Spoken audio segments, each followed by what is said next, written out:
أعوذ بالله من الشيطان الرجيم.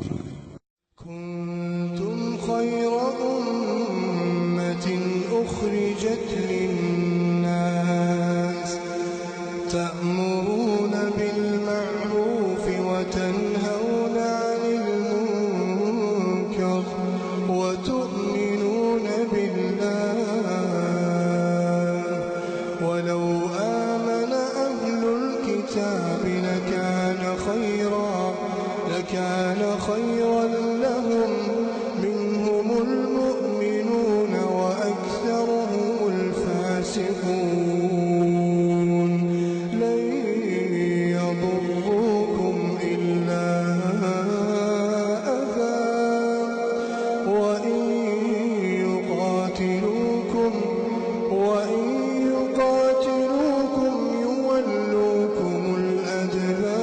الأدبار ثم لا ينصرون ضربت عليهم الذلة أينما ثقفوا إلا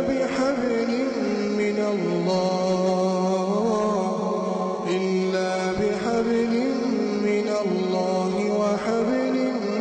من الناس وباءوا بغضب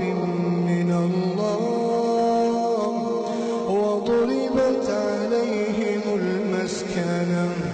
ذلك بأنهم كانوا يكفرون بآيات الله